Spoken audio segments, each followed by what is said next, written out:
mystery machine rumbled through the ruins of what once was a city, now a desolate wasteland. The gang had been pulled into a nightmare far beyond the mysteries they were used to solving.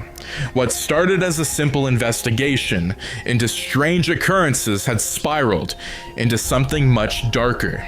Zombies, dimensional rifts, and the sinister remnants of a deranged experiment. As they approached the decaying transit station, they had no idea they were about to cross paths with a group of hardened survivors, men and women who had been fighting the undead longer than the Scooby gang could imagine. These survivors, Samuel Stolinger, Misty, Marlton, and Russman, had been moving from one disaster to the next, bound by a common enemy. Dr. Edward Richtofen, the madman responsible for unleashing the undead hordes. The Scooby gang's arrival wasn't a coincidence.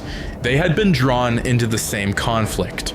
Unbeknownst to them, they were walking into the final act of Richtofen's twisted plan.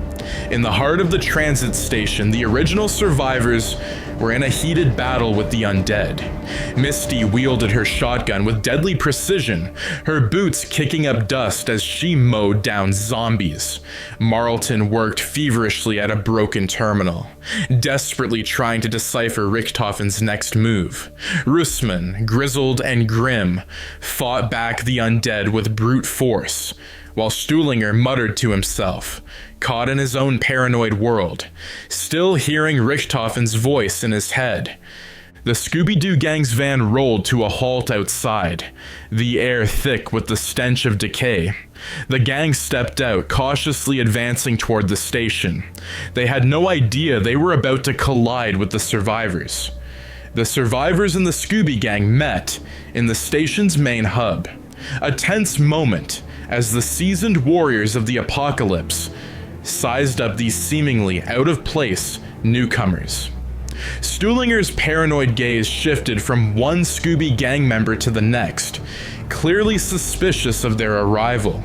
But Velma, sharp as ever, had already pieced together some of the clues. This wasn't just a random outbreak. She had been researching Dr. Richtofen's experiments and now saw the connection between the zombie apocalypse and the strange readings she had been tracking for weeks. Velma quickly linked up with Marlton over the broken terminal.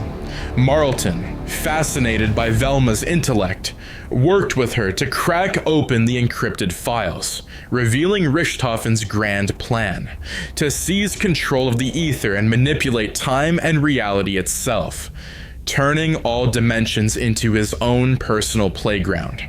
The plan involved tearing open dimensional rifts, allowing Richtofen to pull energy from the undead across multiple universes.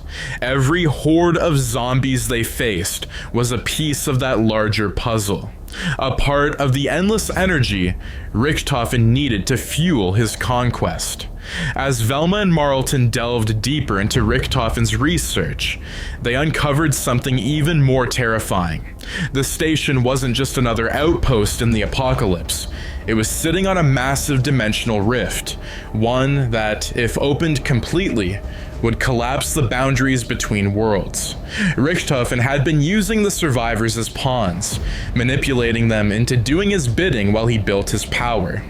Fred, always the tactician, quickly realized that their only option was to close the rift before Richtofen could complete his plan. The survivors, already battle-weary but resolute, agreed.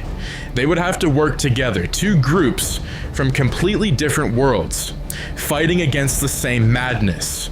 Together, the Scooby Gang and the survivors fought their way through the underground tunnels beneath the transit station. The further they descended, the more warped reality became. Time seemed to bend and twist around them. Marlton and Velma could only theorize that they were nearing the epicenter of the dimensional rift. Along the way, they encountered monstrous creatures, far worse than the standard undead, horrors that seemed to defy logic, creations from Richtofen's corrupted mind.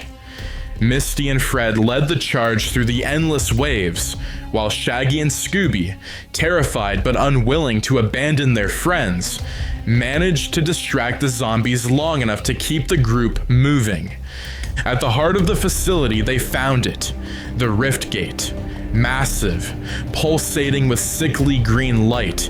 It was drawing power from the countless undead Richtofen had unleashed. The only way to stop it was to overload the system and destroy the core. As they prepared to sabotage the Rift Gate, Richtofen appeared, not in physical form, but as a disembodied voice echoing through the chamber. His mocking laughter filled the air as he revealed his final trick.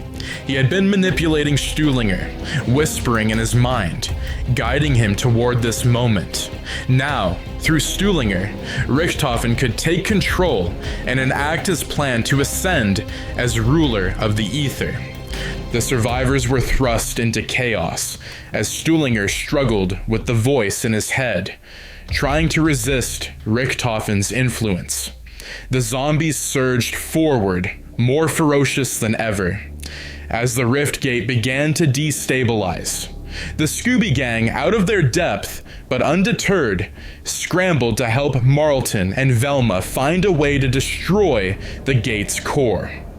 Russman and Misty held off the undead with brutal efficiency, while Fred coordinated the defense.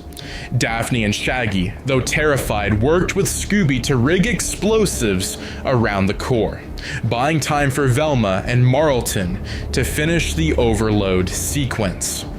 As the survivors in the Scooby Gang fought their way through the decaying station, Stuhlinger stumbled upon something familiar to the survivors, but new to the Scooby Gang: a hidden room beneath the terminal. It was filled with old flickering machinery, broken consoles, and something that seemed almost out of place. A strange glowing machine covered in graffiti and symbols, the Pack-a-Punch. Misty, spotting it through the dust and rubble, grinned. "Looks like we just got an upgrade." Fred, not understanding the significance, asked what it was.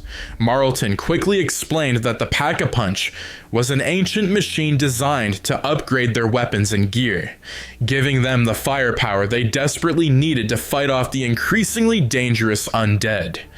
Velma, ever curious, examined the machine. It's using some kind of unknown energy, but it seems to rewrite the atomic structure of weapons. That's how you've been surviving. "Darn right," Misty replied, already feeding her shotgun into the machine. As it whirred and sputtered to life, her weapon emerged with glowing symbols etched into it, a shotgun no longer bound by the rules of physics. Now we're talking. Seeing the machine in action, Fred quickly realized that they would need these upgrades if they were going to stand a chance. Shaggy, trembling but eager to stay alive, hesitantly stepped forward with his improvised bat. Misty shook her head. "That's not gonna work, kid. Here, take this." She handed him a beat-up rifle from one of the fallen soldiers, and Shaggy placed it into the Pack-a-Punch. Moments later, the rifle emerged, transformed and glowing, with increased firepower. Shaggy, wide-eyed, whispered, "Now we're ready." Scooby, not to be outdone, found himself a slingshot from a nearby workbench. With some urging, he placed it into the machine. Out it came, upgraded with an electric charge and strange futuristic components. A makeshift weapon that seemed to hum with energy. Scooby barked excitedly. Fred and Daphne found themselves drawn to the weapon lockers nearby, picking out whatever gear they could find and feeding it to the Pack-a-Punch. Fred's trusty flashlight was replaced with a modified SMG, while Daphne, always resourceful, upgraded a sleek pistol into a high-powered revolver, now capable of blowing apart any zombie that came near. Velma, however, was focused on something else. She knew the Pack-a-Punch could give them an edge, but what they really needed was to understand how to disable Richtofen's control. She and Marlton worked feverishly at the terminal, uncovering data on the dimensional rifts. If they could find a way to disrupt the energy flow, they could weaken the zombies and take down Richthofen once and for all. Upgraded and better equipped than ever, the two teams pressed forward, deeper into the underground tunnels beneath the transit station. They knew that Richthofen's rift gate was close, an ancient machine designed to tear open the fabric of reality and allow him to control both time and space through the ether. The tunnels grew darker and more twisted the closer they got. The walls seemed to pulse with unnatural energy, and the zombies were more numerous and more aggressive. The survivors fought like the seasoned warriors they were, using their upgraded weapons to mow down the waves of undead. Fred coordinated the attacks, ensuring no one was left behind, while Daphne used her new firepower to hold key positions. Shaggy and Scooby, terrified but determined, took on their fair share of the fight, their upgraded weapons giving them a newfound sense of bravery. Finally, they reached the Rift Gate, a towering, otherworldly structure that glowed with sickly green light. Powered by the undead energy Richthofen had been siphoning from multiple dimensions. At its heart was the control core, pulsing with power. But standing between them and the core was a new wave of the undead. Massive, mutated creatures born from the energy of the rift.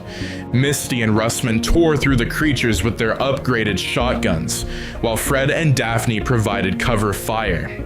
Shaggy and Scooby, in an uncharacteristic show of courage, used their electric-charged slingshot and rifle to distract the larger monsters, giving Velma and Marlton the time they needed. The final push. Velma and Marlton worked quickly to sabotage the core, reprogramming the energy flow to destabilize the rift. As they worked, Stuhlinger was still battling Richthofen's voice in his head, knowing that the mad scientist was close to taking full control. The tension reached a fever pitch as the rift began to destabilize. The zombies, now completely out of control, surged forward, trying to protect the rift gate. But with their upgraded weapons, the survivors in the Scooby Gang held them off long enough for the final sequence to activate. With a massive surge of energy, the rift gate exploded, collapsing in on itself. The zombies, cut off from Richthofen's control, disintegrated into ash as the energy that had fueled them was sucked back into the void. The gateway to other dimensions closed, sealing Richthofen's twisted plans, at least for now. As the dust settled, the survivors in the Scooby Gang parted ways. The apocalypse still raged, but they had stopped something far worse from happening, if only temporarily. Velma and Marlton exchanged notes, while Fred and Misty shared a grim understanding. This was a victory, but not the end. As the Mystery Machine drove off into the wasteland, the Scooby Gang knew that they had stepped into a world far darker than they were used to. Shaggy and Scooby, despite their usual comedic relief, remained unusually quiet, their eyes reflecting the horrors they had faced. The survivors, hardened and unflinching, disappeared into the night, continuing their fight against the undead. And somewhere in the twisted remnants of the ether, Richthofen's influence lingered, waiting for the moment to return. The darkness was far from over.